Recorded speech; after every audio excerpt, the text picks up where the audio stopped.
Seo cuioine is a chóirde cuide trí. Beg deise gwyn branw na féidirachtaí tá ann don chóthú.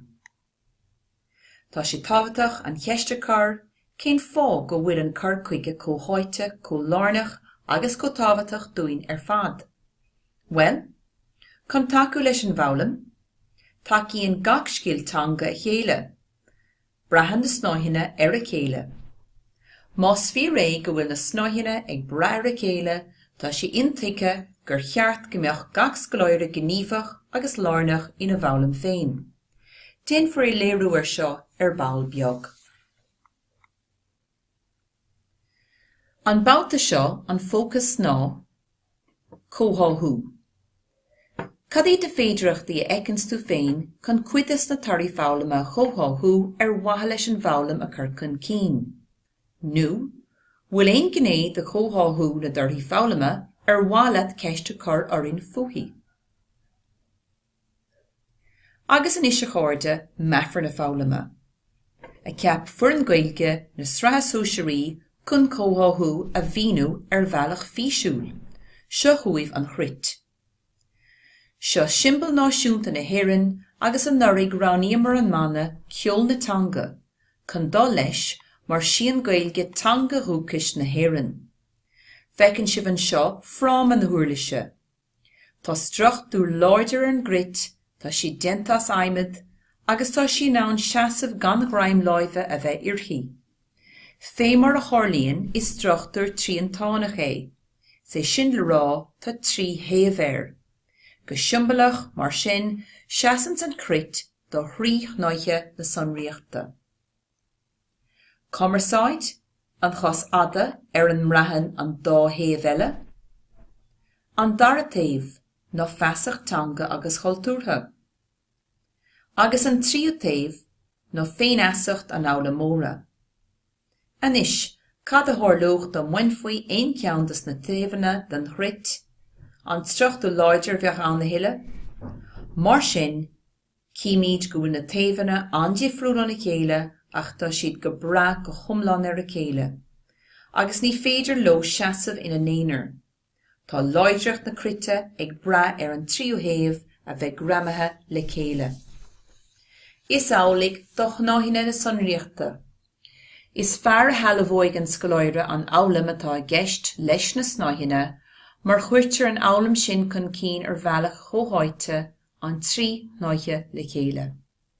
Bíonn téada gach critar nuí, chuig cín atá gcuin an seo, ceann de gach scíal tangan. Éisteacht, labhairt, idir gníomhú cainte, léamh agus scríomh. Anis is féidir éon ceantas na téada fiúcha in éonar agus joid tú nóta éonar. Ach an ceola áil sé sin cóir de henim is scáidit na téadaí a henim le chéile. Is téadar le iad ach is fearde an ceolé nuair a haintar iad le chéile. Is an sinna ein tú an ceol is deise. Mar an ggéine le sealamhú tanga. Ní bhí míad ag díúisteach scíaltanga na bháin, álas nach bhfuil an scíal sin fitte fuite leis na scíalan fad. Bíonn scíal amháin ag cothú an dara scíal, agus an péireachá ag takeú leis an tríú scíal agus mar sin a raig. Tá cóthú na scíalan na tangan fíorthábhachtach chun an scoláire chothú chun an tanga healmhú. Chun a bheith ag dorí dro a bheith in úsáidúir neamhsplach atá ann idir gníomhú sa chomarsáid.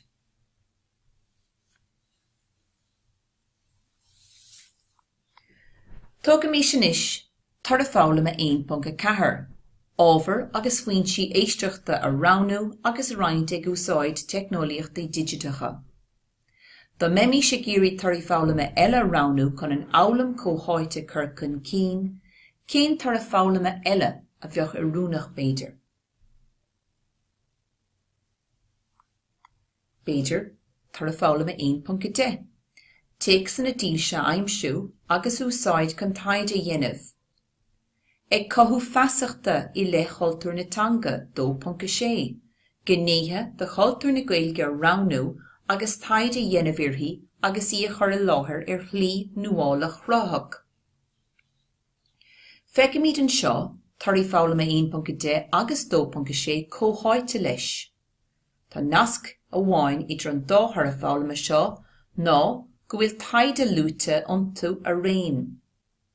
Nasc eile ná go bhéad fear rá os rud go bhfuil teag san na díalse mar chuid de haltar na Gaeilge go bhéad fan nasc eile chrathú idir 1.10 agus 2.6. Cuma 1.2 teag san ó bhéile chrathú a chur a láthair in éonar agus nó mar bháil de grúpa agus tuiscint léirú loch d'éisteachta. Ag cothú feasachta i le cultúr na Tanga, 2.6, gné nó gnéthe de cultúr na Gaeilge a ránú agus taide dhéanamh iarthaí agus í chur láthair chlí nuálach chrág. Is éasca eicáil cé nasc atá idir an dóthar a fáilme seo, deis chun chur láthair a dhéanamh ó bhéal, a caithfar ábhar a bheith go chun chur láthair a dhéanamh mar jaall agus a tonreacht tá béim ard an scoláire dhíriú gnéthe de cultúr na Gaeilge chun taide dhéanamh orthú. Nói, is sumí deis a thugann sé seo don scoláire chun fálam faoi lehéadí loganracha, áráin agus ceol, dása Gaelach, chursaí sport, na harca a líon na Gaeilge, féilte Gaelacha, pisróga, bélidas, seanachal, bannachtaí, agris Gaelacha, bí Gaelach, na man commerceáide Gaelach, nósanna agus gnásanna, Gaeltachtaí agus ceantar eile, áireacht orsa agus beochaltúr. Tuiscint agus spéise bhúscailt an tú agus na scoláirí is sppraga chun a bheith rán fórteach sa cultúr mar úsódóirí ag a leibhil cumis féin. Cumala cóthú a dhéanamh idir snothanna nói is féidir cóthú a dhéanamh idir tarthaí fáilme laistíad do náithe mar ag míad an seo. Tar a fáilme 2.2 Aráidí pásanta i labhart agus i scríomh na Tanga a chuirt faoi dara agus na cúis na lo a hiiscint. Tar a fáilme 2.2 tafa de cuineáil gúthláin farsanta a bhainins le críúsáid de Tangan le trí bhlag fáilme pásanta a chruthú. Tugann an scoláire aráidí pásanta sna scileanna ginchamis faoi dara, agus spreagann sé sin nó chun mac na bharthú.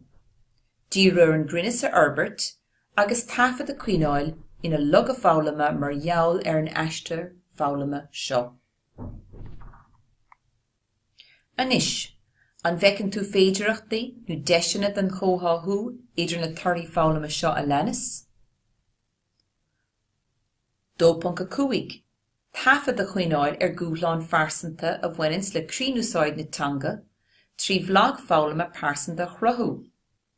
Tar a fáilme 1.26 Dréacht tú, léamh siar agus agréacht tú a dhéanamh.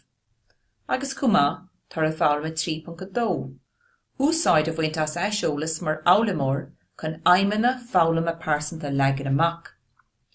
Baineann siad fad le fios a chur an bhfálam, le crinnis agus le caighdeán agus le bailí agsúla chun dul chun cína dhéanamh sna hinúlachtaí Tangan.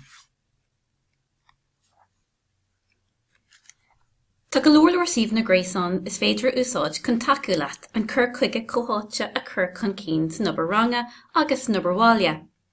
Nílann seo ach roinnt samplaí dómh. Iontu fad tá fáil héach sanna ilmhódacha, nó dheisina chun níos mó ná sciltanga a bháin Herbert, agus óbhar a bhaineann le níos mó ná snáthe a bháin iontu. Is fiú am a chahabh chun tucailtaí dhéanamh ar na deisina a bhaineann le níad a úsáid. Smuoineh bháin ná go dógach gach bail den Ryan Gaeilge siomh nó go an duine chun na féidireachtaí a chiaire le ling ama gearmúil. Tá méid tar éis díriú a bhfuil gceist le tarthaí fáilme éonar, agus chóthú na dorthaí fáilme. Agus ní mór dúin fad tuile amach na bhíanamh chun curlinn duiscint ar gáirde nua, mar siad na tarthaí fáilme bon agus bár na sonríochta. Is orthú siúd atá an tagasc agus an álam bunathe, agus dómhrí sin is orthú siúd atá an fleanáil agus an measa nú bunathe comá. Chun a bheith éifeachtach sa tagasc, caithimid chur amach a bheith goin ar na tarthaí fáilme agus iad a phléilean ar go lecathe le linn ama garmúil. Má táimid chun éad a dheara bunathe ar na tuirí fáilme, ba chóir dúin na ceisna seo a chur orin ribh dul am tagisc. Cá bhfuil na scoláirí ag an buinte seo ar an neistir fáilme?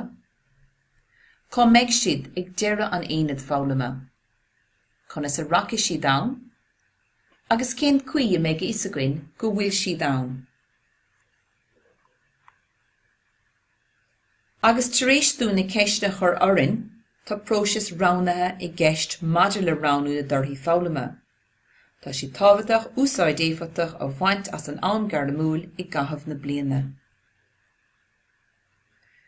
Cuoinnig ar chomhthéacs na fáilme, réamhfáilme tá i gceist, léig na tuirí fáilme i d'aonar, ránig tuirí fáilme i rúnacha dár leat, agus cumá pléig féidireachtaí tagisc agus fáilme ag leibhéal na rinne. Tá aontú ag teastáil. Aontaigí ar na tuirí fáilme mar rainn gaeilge ag cuineamh ar chomhtháthú agus beidh comhréiteach ag teastáil. Feiceadh sibh ordempléad pleanála ar bhur scáileán inis. Molla bhuiigins na cearta lena, ná tuirí fáilme ránú as gach scialtangan is snáithe hain. Móide ceann amháin ó snáithe 2, agus ceann eile ó snáithe 3. Agus iad a líonaisteach faoi mar atá os bhuair góir. Beidh sa lúpach dá mé gceist maidir le fad an éad. Ar siomh tá fís go bhálacha scáileáin chun cabhrú libh más míon libh brathnú ar éad fáilme samplacha nó conas túirt faoin pleanáil nó súla chathab ar bheafar fáilme na Gaeilge. Tá súlagainn go bhfuil sa léirú feite goibh ar chuidas na deisina don tagasc agus an álam a bhaineann le roinntas na tuirí fáilme. Cumála sin conas túirt faoi chomhtháthú na dorthaí fáilme chun an álam a chur chun cín. Mas míon libh nuacht is déine áil feicigí ar siomh. Níl a déanamh ach brú ar íchún gabh ar liste seachada agus do chunrí riamhfast a líonú isteach. Mar aon le bhfuil ar fáil ar siomh is féidir tuilleadh ólas áil agus muid a leanúnt ar an gcóras gilcreachta ag JCT Gaeilge. Tá súlagainn gur éirigh linn cabhrú libh bhur duiscint ar na tuirí fáilme ar Albert, agus cuidas na féidireachtaí tá iontú a aithint, agus na deisina don tagisc agus an bheasanú a ascríonn uatha a eicáil. Thar ceann na fórna I lig ba bhrealam or muchas a gáil libh a socht a bhelinn. Tá idir fad ag tanúga le búla libh a rís na cearta le amach roin go dtí an chéadú eile go dtí sibh slán.